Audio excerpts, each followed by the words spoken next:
Tuhan sertamu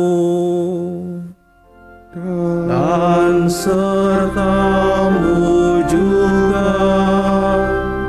Inilah Injil Yesus Kristus menurut Santo Yohanes. Dimuliakanlah Tuhan.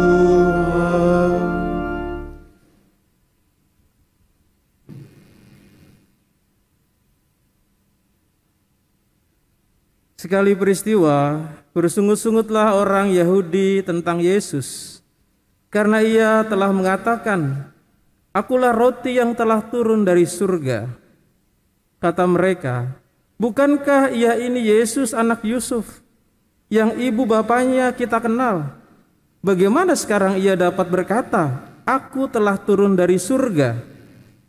Jawab Yesus kepada mereka, "Jangan kamu bersungut-sungut. Tidak ada seorang pun yang dapat datang kepadaku jika ia tidak ditarik oleh Bapa yang mengutus aku. Dan ia akan aku bangkitkan pada akhir zaman. Ada tertulis dalam kitab nabi-nabi, mereka semua akan diajar oleh Allah. Setiap orang yang telah mendengar dan belajar dari Bapa datang kepadaku. Hal itu tidak berarti bahwa ada orang yang telah melihat Bapa. Hanya Dia yang datang dari Allah, Dialah yang telah melihat Bapa.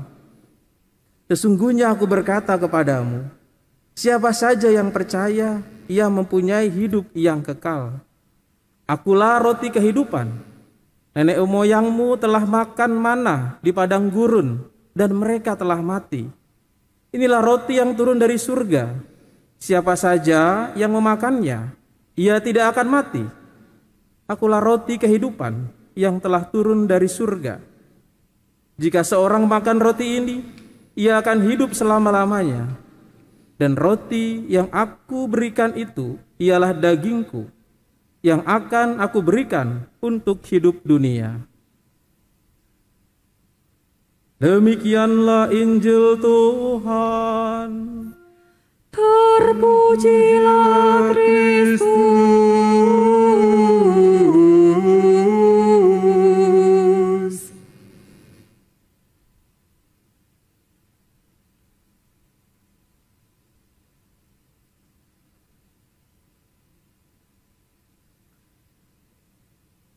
Bapak, Ibu, saudara-saudari sekalian, salam sehat semuanya. Bagi saudara-saudari yang sakit, semoga lekas sembuh. Bapak, Ibu, saudara-saudari, ada sebuah cerita. Alkisah ada seorang istri yang mendatangi seorang hakim komplain. Dia melaporkan bahwa dirinya disekap oleh suaminya setelah menikah, nggak boleh keluar rumah. Dan dia mau meminta kepada hakim untuk mengadili suaminya. Setelah mendapat laporan itu, sang hakim kemudian memanggil sang suami dan bertanya kepada sang suami, "Kenapa kamu tidak memperbolehkan istrimu keluar rumah setelah menikah? Apakah kamu tidak mencintai istrimu?" Dijawab, "Saya cinta, Pak Hakim." "Lalu apakah kamu merasa bahwa kalau istrimu keluar ada suatu masalah di situ?" "Ya, Pak Hakim, saya takut sekali." "Kenapa?" Lalu dia bercerita, "Ketika kami dulu kenalan, pacaran, banyak teman-teman dia dan orang-orang sekitar mengatakan bahwa dia itu adalah inner beauty. Cantik, Pak Hakim, dari dalam. Oleh karena itu, Pak Hakim, setelah saya menikah, saya harus terus bawa dia di dalam rumah terus. Karena kalau dia keluar, takut jelek. Karena kan inner beauty cantik dari dalam, di dalam saja." Gitu. Lalu semua orang yang ada di sidang itu tertawa. Ternyata si suami ini salah memahami. Inner beauty dipikirnya kalau dia keluar rumah jadi jelek. Padahal inner beauty itu saudara-saudari tahu semua dalam kamus ya, bahwa itu adalah kecantikan, keindahan dari dalam diri sendiri. Bukan hanya cantik dalam fisik, tetapi juga orang yang rendah hati, murah senyum, baik hati, memancarkan kecantikan dari dalam. Saudara-saudari terkasih, tentu di masa pandemi sekarang ini, inner beauty itu adalah sesuatu yang bersinar seharusnya ya. Karena sekarang kecantikan dari luar itu sudah ditutupi oleh masker ya. Kemana-mana pakai masker, nggak kelihatan lagi. Ibu-ibu yang suka beli lipstik udah nggak kepake lagi, yang beli bedak udah nggak kepake lagi. Maka sekarang ada berita yang menggembirakan untuk bapak-bapak, kalau para DPRD memotong gaji mereka, memangkas gaji mereka untuk disumbangkan kepada orang-orang yang miskin. Bapak-bapak juga memotong pengeluaran mereka untuk belanja bulanan, biaya lipstik, bedak untuk istrinya. Karena apa? Semuanya pakai masker. Asal jangan jidatnya benjol aja. Kalau jidatnya benjol itu udah kelihatan, udah nggak inner beauty, di luar juga nggak beauty juga karena benjol. Saudara-saudari terkasih, tentu di masa pandemi ini kita diajak bersama-sama untuk merefleksikan diri kita ke dalam. Apa sih yang kita inginkan, yang kita mau kejar dalam sesuatu yang kita jalani dalam perjalanan hidup kita di dunia ini. Dan tentu dalam kesempatan yang baik ini kita diajak bersama-sama untuk melihat kembali, merefleksikan kembali bagaimana dalam situasi seperti sekarang ini ada suatu hal yang perlu kita gali dalam diri kita. Kalau tadi sebutan kata inner beauty bukan hanya untuk perempuan tetapi juga untuk laki-laki. Bagaimana kita semua sebagai manusia mengeluarkan kebaikan-kebaikan kita yang dari dalam ini. Dan tentu hal yang membuat kita pada hari ini juga menjadi suatu hal yang perlu kita perhatikan bersama-sama adalah bahwa Tuhan juga bukan saja memberikan pemeliharaannya untuk hal-hal yang duniawi, tapi Dia juga menawarkan hal-hal yang batiniah, yaitu bahwa hal-hal yang dari dalam, kebaikan-kebaikan dari dalam juga harus dibangun. Apa yang menjadi patokannya? Yang kita lihat di sini adalah tawaran roti surga. Kalau kita sudah berbicara roti surga, saudara-saudari, kita pasti langsung berpikir akan Kristus yang kita makan dalam sakramen Maha Kudus. Tentu itu tidak salah. Tetapi roti surga yang pada hari ini disampaikan dalam Injil Yohanes memberikan kepada kita suatu pemahaman yang pelan-pelan harus kita maknai sebagai suatu kekuatan batiniah, sebagai suatu hal yang harus dibangun, sehingga nanti ada kebaikan-kebaikan yang memancar dalam diri kita yang begitu dilihat oleh orang luar menjadi indah adanya. Yaitu bahwa yang pertama harus kita sadari adalah bagaimana Allah itu memelihara. Kalau kita lihat dalam perjalanan bangsa Israel, dalam bacaan pertama juga disampaikan yaitu soal kisah Nabi Elisa. Di bacaan Injil disinggung oleh Yesus mengenai orang nenek moyang bangsa Israel yang diberikan makan roti mana. Nabi Elisa juga dalam perjalanan selama 40 hari diberi makan oleh Allah dalam roti tadi untuk menuju perjalanan yang jauh ke Gunung Horeb. Suatu pralambang yang kita lihat dari kisah-kisah itu adalah suatu pralambang bahwa Allah itu menjaga dan memelihara. 40 tahun nenek moyang bangsa Israel dijaga, tidak bawa bekal, tidak bawa makanan, tidak bawa bibit, tidak bertani, tidak bercocok tanam di padang gurun, tetap hidup karena diberi makan.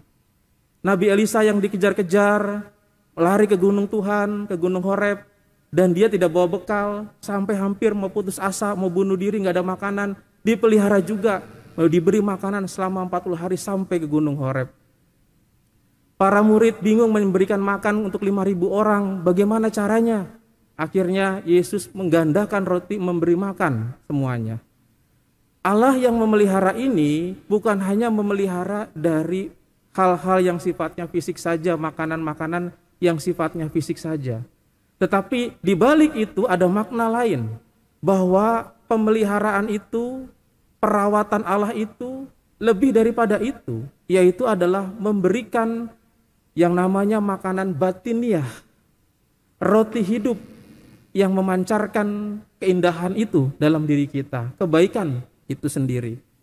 Roti hidup yang pada hari ini kita dengarkan, yaitu adalah lambang bahwa Allah itu memelihara dalam peziarahan itu bukan saja dalam dunia ini, tapi sampai akhir zaman, sampai seterusnya untuk kehidupan kekal. Pemeliharaan Allah yang seperti ini, yang memelihara terus-menerus, merawat, melihat, menjaga, tidak dibiarkan mati kelaparan, dan tidak dibiarkan juga tersesat, dan tidak dibiarkan mati kekal, tapi hidup kekal sampai akhir zaman nanti. Diberikan yang namanya roti kehidupan ini. Saudara-saudari terkasih, kalau kita lihat apa yang terjadi di sini, yaitu bahwa ada suatu poin yang menjadi titik tolak kita, yaitu bahwa Allah yang memelihara, Allah yang menjaga lewat roti-roti yang diberikan, makanan sehari-hari sampai makanan batiniah, ini menjadi satu kesimpulan buat kita. Allah tidak pernah tidur, Allah menjaga dari awal sampai akhir, bahkan sampai akhir zaman. Bukan hanya hidup di dunia, tapi hidup di surga. Dan ini tidak boleh diragukan. Maka Yesus mau menyampaikan ini. Setelah dia memberikan makan 5.000 orang itu, dia lalu mengatakan, akulah roti hidup. Nah, saudara-saudari, ketika Yesus menawarkan roti hidup ini, orang diajak sebenarnya bukan melulu hanya memperhatikan apa yang di luar saja. Memang itu perlu dicari, tetapi jangan melulu itu. Tetapi bagaimana supaya batin ini, dalam diri ini juga memancarkan kebaikan-kebaikan itu. Dengan apa? Ya makan roti hidup itu. Nah, tadi saya menceritakan kalau sudah makan roti hidup itu, pikiran kita pasti pada makan sakramen Maha Kudus yang kita terima dalam komuni. Tentu tidak salah, tetapi di sini yang mau diajarkan kepada kita adalah menerima Dia yang memelihara kita. Jelas di sini saudara-saudari kita lihat bahwa bangsa Israel ini setelah diberi makan, mereka kemudian bersungut-sungut kepada Tuhan, kepada Musa. Makanannya mana terus, nggak ada rasanya, nggak enak, bersungut-sungut. Padahal Allah sudah memelihara. Lalu kemudian di sini setelah diberi makan 5.000 itu diberi makan semua, dia bersungut-sungut lagi. Katanya, kenapa ada makan roti hidup? Padahal Yesus mau mengatakan, kalau kamu saya berikan makan, berikan minuman setiap hari dipelihara, mosok orang yang memberikan makanan, yang memelihara tidak diterima. Ibaratnya seperti seorang bayi dilahirkan oleh ibunya, dirawat oleh ibunya, baik-baik dirawat sampai besar, menolak ibunya. Ini bukan ibu saya, kan aneh. Lah seperti ini. Gambaran ini sangat ekstrim yang saya tadi kiaskan, tetapi sangat nyata kita jalankan dalam kehidupan kita. Kita menerima rezeki yang diberikan Tuhan tiap hari, kita merasakan itu juga. Tetapi pada dasarnya roti kehidupan, Yesus yang mau hadir dalam diri kita, Yesus yang mau hadir dalam hidup kita, yaitu semua sabdanya, apa yang harus kita lakukan sesuai dengan kehendaknya, kadang-kadang kita tolak. Apa yang membuat kita menolaknya? Yang digambarkan dalam bacaan kedua sangat jelas sekali saudara-saudari, yaitu adalah ketika kita disampaikan dalam bacaan kedua oleh Rasul Paulus, saudara-saudari, janganlah kamu menduakan roh Allah. Jadi Yesus yang sudah kita terima, yang sudah kita iakan, tapi diduakan. Nah inilah apa itu diduakan, yaitu bahwa samping kita menerima Yesus, tetapi ada kepahitan, kegeraman, kemarahan, pertikaian. Ini kan sungut-sungut. Ini yang namanya sungut-sungut. Ada masalah amarah, apa yang kita terima tidak merasa puas, apa yang kita rasakan tidak cocok, apa yang kita alami itu kita merasa marah dengan situasi, dengan keadaan, bahkan juga dengan apa yang terjadi dalam hidup kita, bahkan protes kepada Tuhan. Inilah bersungut-sungut yang menduakan tadi. Satu sisi memang menerima, meyakini Kristus, satu sisi lagi dalam jiwa kita, dalam diri kita timbul gelora yang begitu tak terpadamkan seperti api yang tak terpadamkan itu. Ada yang namanya kepahitan dalam hidup, ada kegeraman, ada kemarahan dalam diri kita dengan situasi yang kita hadapi. Nah, inilah yang disebut sungut-sungut tadi. Orang yang bersungut-sungut tadi. Kita diajak untuk meredakan itu. Kita diajak untuk menetralkan amarah kita dengan itu. Dengan menerima seutuhnya apa yang kita alami dan kita terima, yang kita rasakan pada hari ini kita terima. Saudara-saudari yang terkasih, maka roti hidup itu bukan sekali menerima sakramen lalu selesai. Tapi roti hidup itu adalah ketika kita menerimanya, Yesus yang hidup dalam diri kita, inner beauty ini yang memancar dalam diri kita. Bukan lagi kemarahan yang keluar, bukan lagi kegeraman yang keluar, tetapi kasih, kebaikan, kesabaran, dan lain sebagainya. Inilah inner beauty ketika kita menyantap yang namanya sakramen Maha Kudus, ketika Yesus sudah kita terima dalam hidup kita.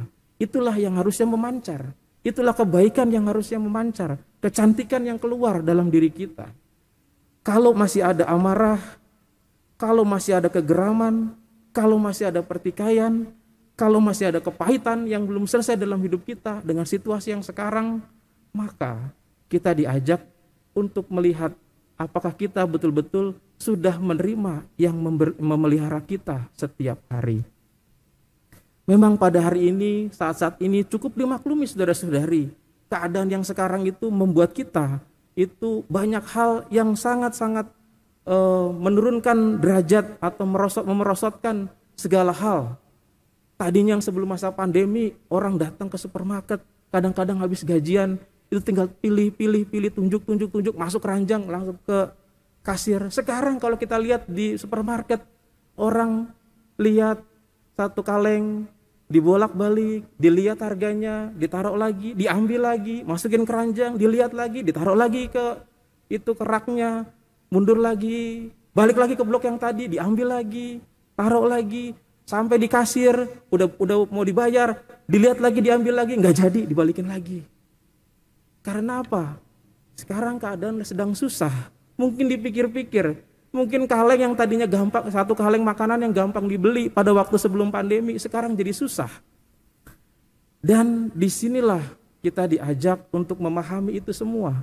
Apakah kesulitan, kegetiran, pengalaman pahit itu membuat kita juga akhirnya membuat amarah dan dendam kita terus ada di situ, atau kita menerimanya dan meyakini, mensyukuri bahwa Allah toh tetap memelihara kita, Allah toh tetap menjaga kita, Allah tidak meninggalkan kita.